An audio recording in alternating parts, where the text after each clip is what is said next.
Assalamualaikum warahmatullahi wabarakatuh. Selamat berjumpa anak-anak kelas 7 SMP Muhammadiyah 3 Depok. Kali ini kita akan belajar IPA tentang perubahan wujud dan perpindahan kalor. Adapun submateri yang akan kita bahas kali ini yaitu yang pertama tentang hubungan kalor dengan perubahan wujud benda. Yang kedua, tentang perpindahan kalor. Yang pertama, hubungan kalor dengan perubahan wujud benda. Kalian perhatikan gambar yang tampak pada layar. Apabila es dibiarkan di tempat yang terbuka, apa yang akan terjadi? Maka es akan mencair. Hubungan suhu, kalor, dan perubahan wujud benda. Suhu adalah derajat atau tingkat panas suatu benda. Sedangkan kalor adalah banyaknya panas yang berpindah dari benda yang bersuhu lebih tinggi ke benda yang bersuhu lebih rendah. Benda apabila diberi kalor, maka suhunya akan naik. Dan pemberian kalor terus-menerus pada benda sampai tingkat tertentu, benda dapat berubah wujud.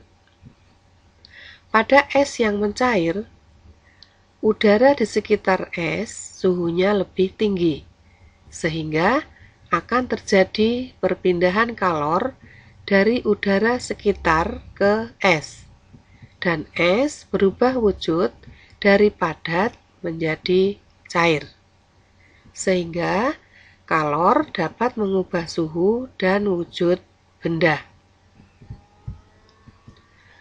Kalor dapat mengubah wujud benda.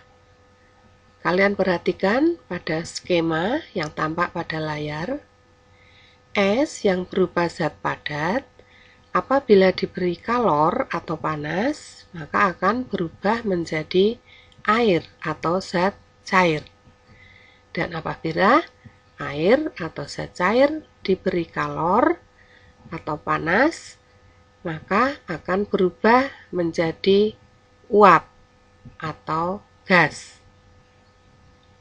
Umumnya, jika suatu zat melepas atau menerima kalor dalam jumlah tertentu, zat tersebut mengalami fase perubahan wujud, yaitu padat, cair, dan gas. Adapun skema perubahan wujud benda dapat kalian perhatikan pada layar. Perubahan wujud dari padat ke gas disebut menyublim, memerlukan kalor. Sebaliknya, perubahan wujud dari gas ke padat disebut menghablur, melepas kalor. Adapun perubahan wujud dari padat ke cair disebut melebur atau mencair, memerlukan kalor. Sebaliknya, perubahan wujud dari cair ke padat disebut membeku, melepas kalor. Selanjutnya, perubahan wujud dari gas ke cair disebut mengembun, melepas kalor. Adapun dari cair berubah ke gas disebut menguap, memerlukan kalor. Disederhanakan seperti tampak pada skema perubahan wujud benda yang tampak pada layar, yaitu perubahan dari padat ke cair dan gas. Penjelasannya, menyublim yaitu perubahan dari padat ke gas memerlukan kalor. Menghablur atau deposisi, perubahan dari gas ke padat melepas kalor. Menguap, perubahan dari cair ke gas memerlukan kalor. Mengembun, perubahan dari gas ke cair melepas kalor. Melebur atau mencair, perubahan dari padat ke cair, memerlukan kalor. Adapun membeku, yaitu perubahan dari cair ke padat, melepas kalor. Adapun kalor untuk mengubah wujud zat atau benda disebut kalor laten. Rumus kalor laten tampak pada skema di layar. Ada dua kalor laten, yaitu kalor penguapan atau pengembunan, di mana Q sama dengan M kali U. Yang kedua kalor lebur atau beku, di mana Q sama dengan M kali L. Rumus kalor laten dan keterangannya, Q sama dengan M kali L, dan Q sama dengan M kali U, di mana Q adalah kalor yang dibutuhkan atau dilepas untuk berubah wujud dalam Joule, M adalah massa zat yang berubah wujud dalam kilogram, L adalah kalor lebur atau kalor beku dalam Joule per kilogram, dan U adalah kalor penguapan atau kalor pengembunan dalam Joule per kilogram. Kalor lebur. Banyaknya kalor atau Q yang diperlukan untuk melebur atau membeku M kilogram zat, Q sama dengan M kali L, di mana Q adalah banyaknya kalor lebur dalam Joule, M adalah massa zat yang melebur dalam kilogram, L adalah kalor lebur atau beku zat dalam Joule per kilogram. Karena kalor lebur sama dengan kalor beku, maka L lebur sama dengan L beku sama dengan L. Contoh soal kalor lebur. Hitung kalor yang dibutuhkan untuk melebur 450 gram tembaga pada titik leburnya bila kalor lebur tembaga 2,056 kali 10 pangkat 5 Joule per kilogram. Penyelesaian. Diketahui M tembaga sama dengan 450 gram, dijadikan kilogram sama dengan 0,45 kilogram. L tembaga sama dengan 2,056 kali 10 pangkat 5 Joule per kilogram.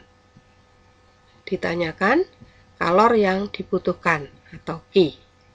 Jawab, Q sama dengan M kali L, sama dengan 0,45 kg kali 2,056 kali 10 pangkat 5 Joule per kilogram, sama dengan 0,45 kg kali 2,056 kali 100.000 Joule per kilogram.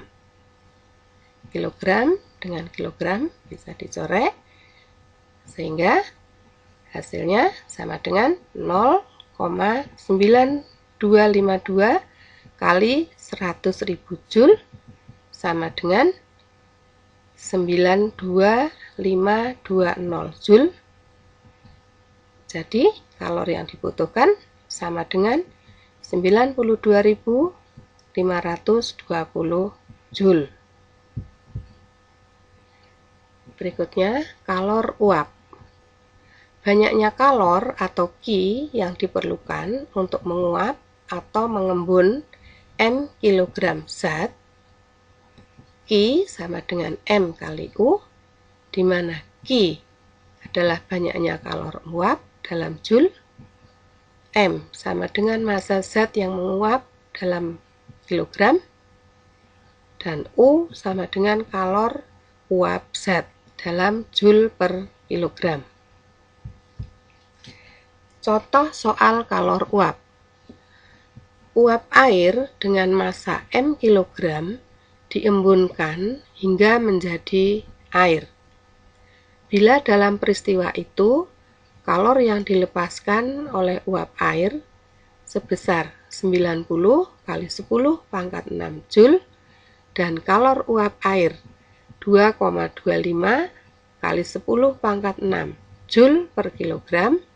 Hitung massa uap air. Penyelesaian. Diketahui Q sama dengan 90 kali 10 pangkat 6 Joule. U air sama dengan 2,25 kali 10 pangkat 6 Joule per kilogram. Ditanyakan massa uap air atau M. Jawab, Q sama dengan M kali U. Sehingga M sama dengan Q dibagi U. Atau M sama dengan 90 kali 10 pangkat 6 Joule dibagi 2,25 kali 10 pangkat 6 Joule per kilogram. Sama dengan 90 Joule dibagi 2,25 Joule per kilogram.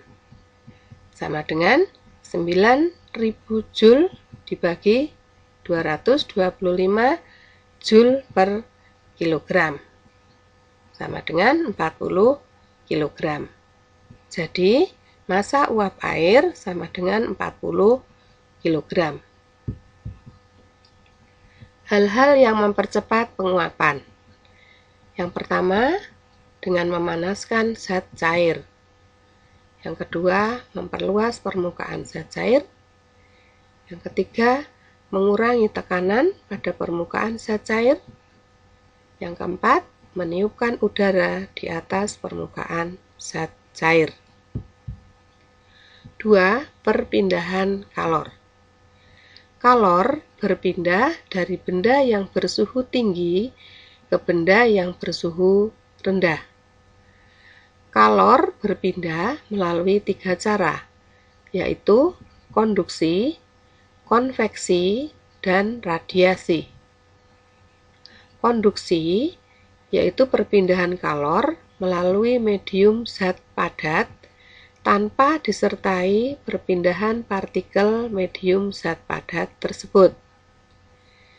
Adapun konveksi adalah perpindahan kalor dengan perantara medium zat cair atau gas dengan disertai perpindahan partikel medium zat cair atau gas tersebut. Sedangkan radiasi adalah perpindahan kalor dengan cara pancaran tanpa medium atau zat perantara. Perpindahan kalor secara konduksi yaitu perpindahan panas melalui bahan tanpa disertai perpindahan partikel-partikel bahan tersebut. Apabila suhunya naik, partikel benda bergetar lebih cepat dan kalor berpindah, tetapi partikelnya tidak ikut berpindah.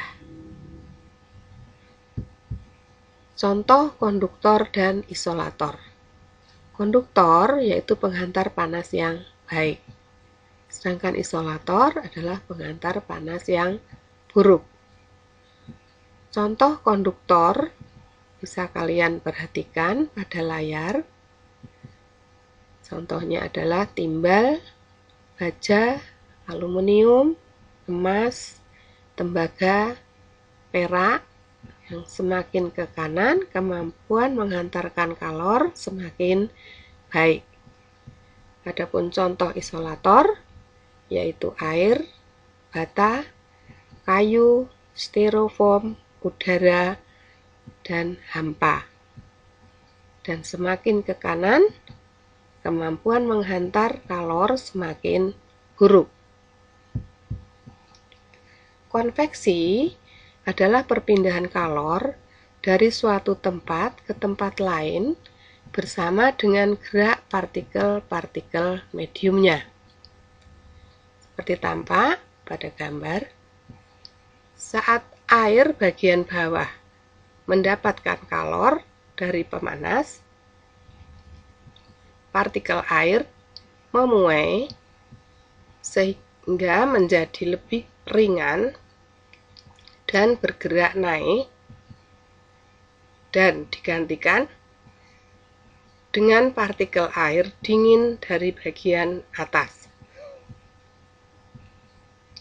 Dengan cara ini, panas dari air bagian bawah berpindah bersama aliran air menuju bagian atas.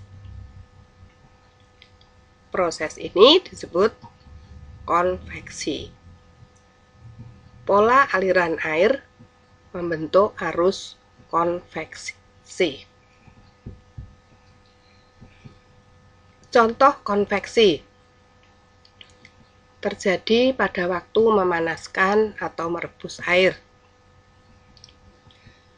Yang kedua, angin laut dan angin darat. Angin laut. Pada siang hari, daratan lebih cepat panas daripada lautan. Udara di atas daratan ikut panas dan bergerak naik, digantikan oleh udara dari lautan. Angin darat. Pada malam hari, daratan lebih cepat mendingin daripada lautan. Udara di atas lautan lebih hangat dan bergerak naik, digantikan oleh udara dari daratan. Sedangkan radiasi, yaitu perpindahan kalor tanpa memerlukan medium. Contohnya, panas matahari sampai ke bumi. Kalor berpindah dari matahari hingga ke bumi melalui ruang hampa.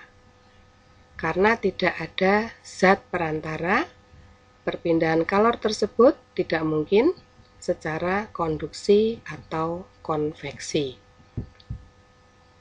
Contoh di lingkungan hubungannya dengan kalor seperti pada teknologi pendingin sederhana. Di halaman gedung besar sering dijumpai kolam dengan air mancur. Secara alami, air kolam akan menguap.